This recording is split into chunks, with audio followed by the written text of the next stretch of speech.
They defy belief, yet thousands swear to their existence.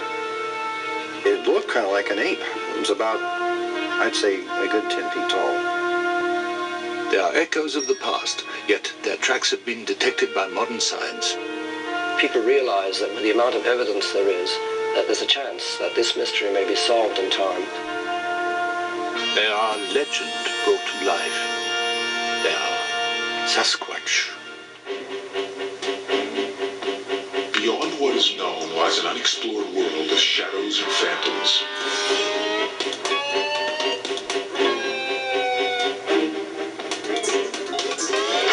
A land that knows no limits of time or space.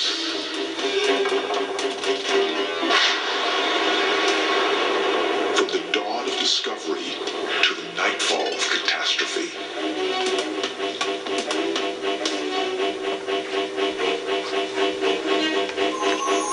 Journey to a universe of the unexplained, the unforeseen, the unbelievable.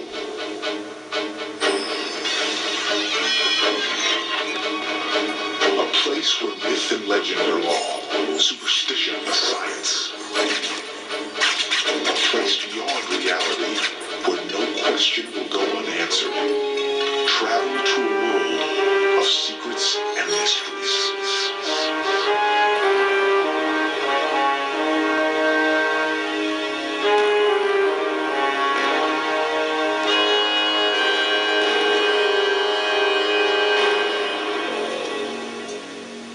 It's time for our journey to begin. You walk through our forests, yet you remain a mystery. What are you? Why do you hide?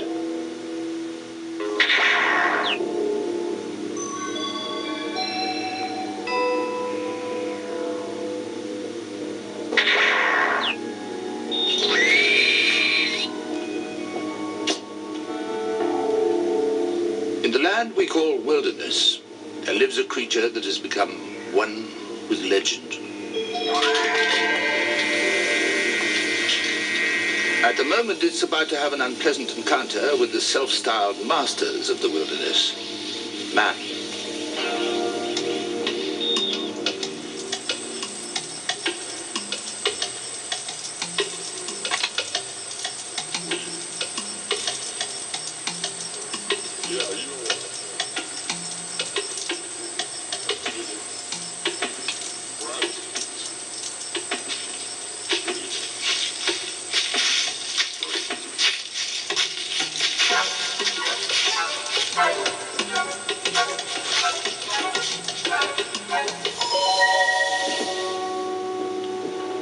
You have just seen a typical sighting of a magnificent animal with a ridiculous name, Bigfoot.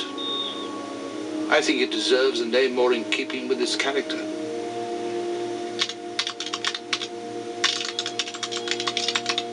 Sasquatch. Since the early 1800s, the creature has been reported all across North America. But it has also been seen all across the world. Similar animals have been seen in the Himalayas, where they're called Yeti, or the abominable snowman. There's a theory that they came to North America by the same land bridge traversed by the Indians.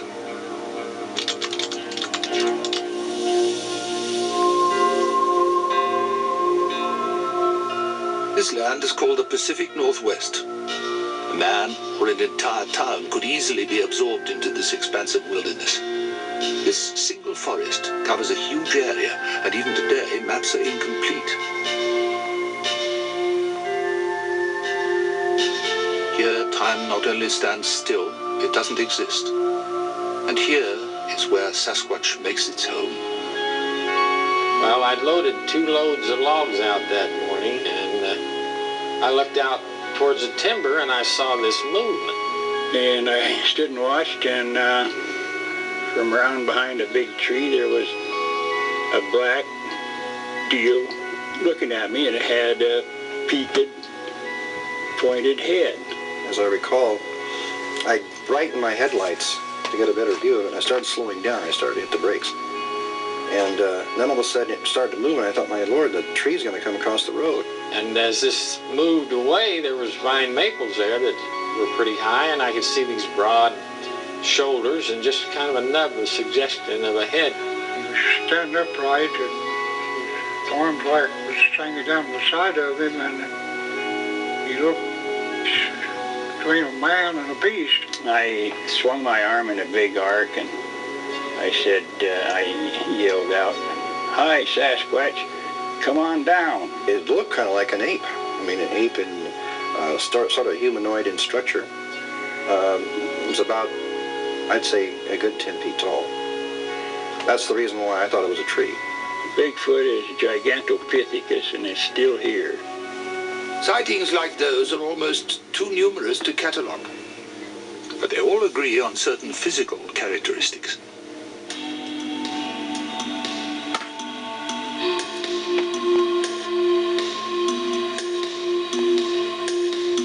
Standing between 5 and 8 feet tall, Sasquatch weighs between 500 and 800 pounds. Covered in brown, red or black fur, it is apparently a vegetarian, although occasionally the creature varies its diet by eating small woodland animals. By all reports, it is shy, gentle, and avoids contact with humans at all costs. And it has other unusual characteristics. Several people who have been close to a Bigfoot have reported this tremendous odor. I might mention something else, and that is sounds. The only sounds that we've been able to pick up out of all these reports that seem to be real are very powerful whistling noises. And I talked with an anthropologist once, and it was determined that one of the most penetrating sounds in dense forest is a whistle. It's a sound which will carry furthest. And so, although this is a very large creature, and it might seem a little ridiculous to think of it whistling, it could be a form of communication. This is the mark of Sasquatch, taken from a set of tracks that covered a 5-mile stretch of dense forest. The depth of each print indicates that whatever made it weighed 800 pounds. 800 pounds. And there's other, more dramatic evidence. On a hot afternoon in October, Roger Patterson and a friend were riding through some woods in northern California. Suddenly their horses shied. They looked ahead and saw something squatting by the creek. As the creature ambled away, Patterson took this film that has been analyzed, debated, and contested ever since.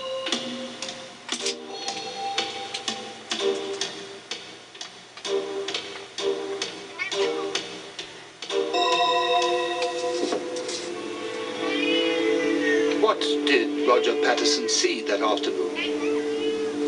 If this film is not a hoax, then it's a very important scientific discovery, and we need to examine it in more detail.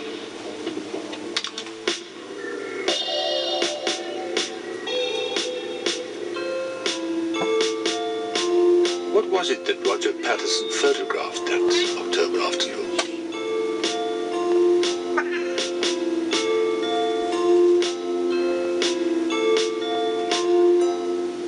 Is this Sasquatch, or a cleverly executed hoax? Let us look closer. The key to this film's credibility is the way the animal walks. A man could not duplicate this peculiar gait. The human body isn't built that way. And that leaves just one explanation. This is Sasquatch. If somebody was inside of an ape suit, trying to imitate that, the shoulders are hopelessly too wide. There's no way you can put a man inside of a monkey suit and get the Patterson film unless you broke his arms in the middle of the upper arm and put a new hinge there. Groverkrantz is a contradiction in terms. He's a man of science, yet he believes in Sasquatch, and that's not a popular viewpoint. I don't really blame the scientific community, since they have so many silly things to dispose of, for being dubious of the Sasquatch. I think, however, rather than denying the Sasquatch, they ought to simply say they don't know. There is obviously a scientific debate. and also a human dimension to this search, a personal element that has become a way of life to a man called Peter Byrne. My interest in Bigfoot grew out of original interest and work on the Yeti, or abominable snowman of the Himalaya. I think the main reason why people are interested in the Bigfoot mystery is because it's one of the last great mysteries of this diminishing world of ours. We have the Loch Ness monsters, we have flying saucers, if you like, a few things like that, and we have Bigfoot. And I think also people realize that with the amount of evidence there is, that there's a chance that this mystery may be solved in time. But when you think of it, when you think of the possibility of a prehistoric man living in the forest of the Pacific Northwest, there's a tremendous amount of attraction in that. It arouses enormous curiosity in people. They want to know who or what the thing is, and I think that's where the interest lies. Byrne has never seen Sasquatch, but he's gathered evidence, and he believes it exists. I think they do. I think that the evidence does support the existence of a few. I've had a certain advantage. I've had the time to be able to do 10 years of research, which is more than a lot of people.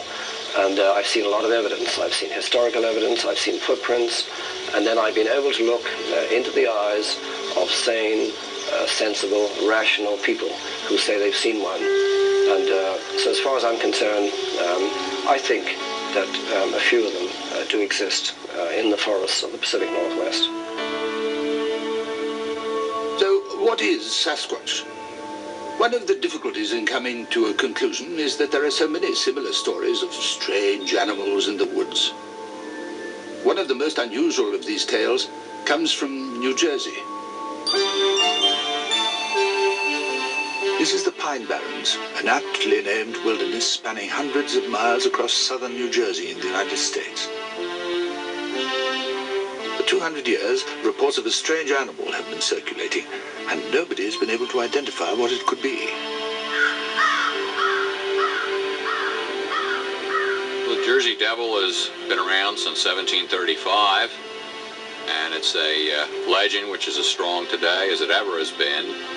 And of course, being a devil or a demon tends to take on many different sizes, shapes, and descriptions, and altogether it's probably done more than Bigfoot, Loch Ness monster all put together.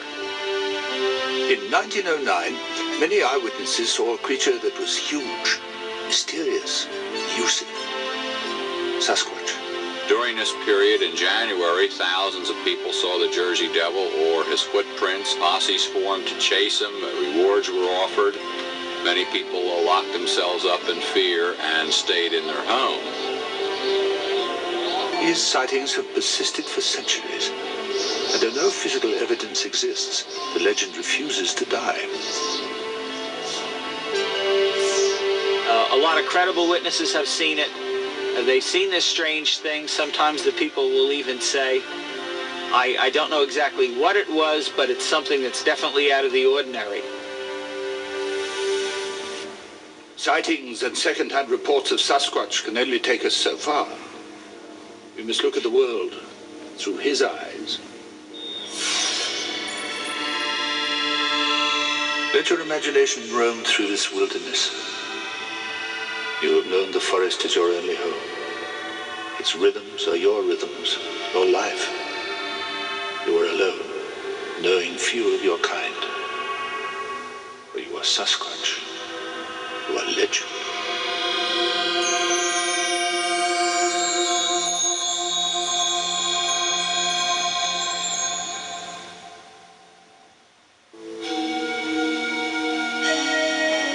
You and your kind have lived here forever. But there are strangers in your forest, and they bring danger.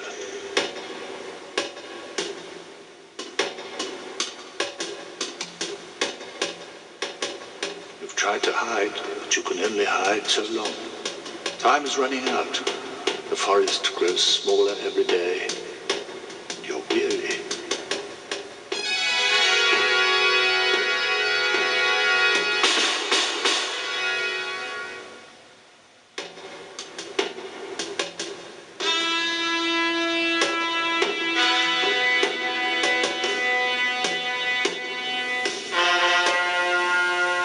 A state of undeclared war exists in some parts of the Pacific Northwest. Organized posses patrol the backwoods looking for a Bigfoot to blast down. This vigilante mentality has led to a law on the books in Skamania County in the state of Washington. Anyone convicted of killing a Sasquatch will be fined $10,000 and put in jail.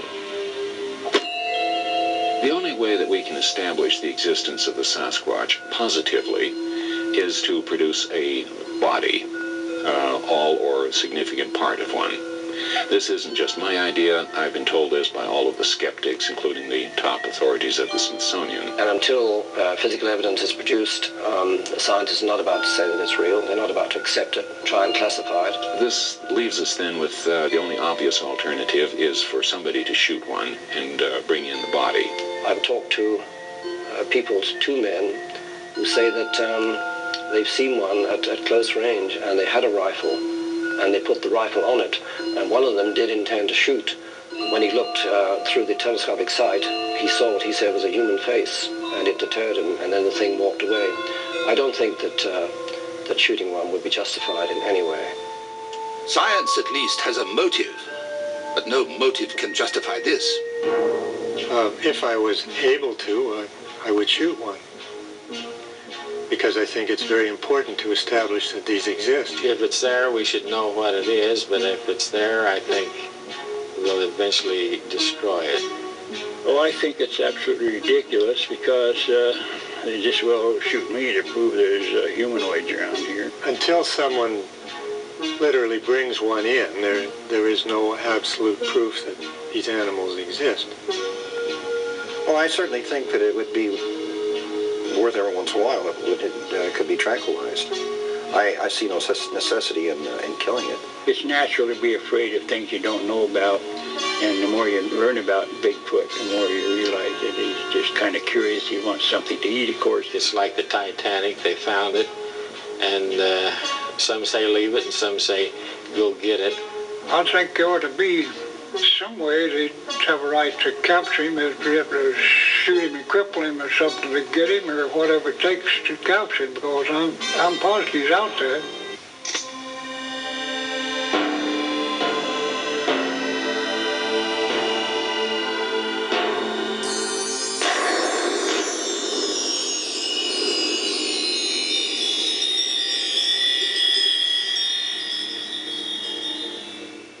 This tragedy has not occurred yet.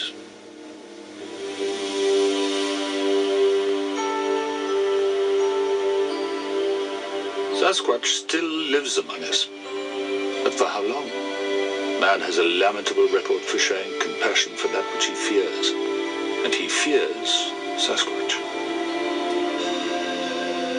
In our records and in our research, we never saw any sign of aggression of any kind, any sign of danger. And I think that if the number of incidents that we were able to record are all true, here we had a large primate that was in the vicinity of camps that had children and young people, and if these things were vicious, if they were antagonistic, I think by now there'd be some record. To the best of my knowledge, the Sasquatch is not dangerous to humans. There have been a number of accounts of them taking some threatening activity towards humans, but most of these threatening stories usually have something wrong with them in some other aspect of the story. No, if they're here, they've always been here, and they've always been here in good number.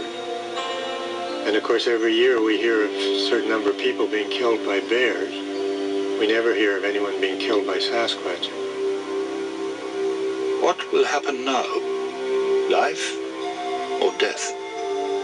The choice is entirely ours, and the forest stands still, waiting in silence for our decision.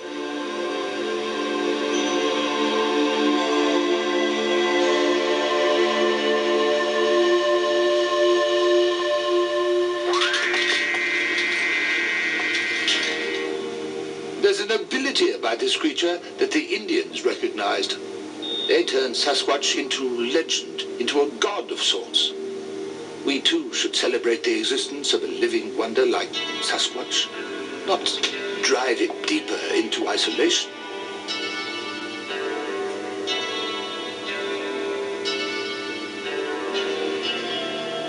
living legend.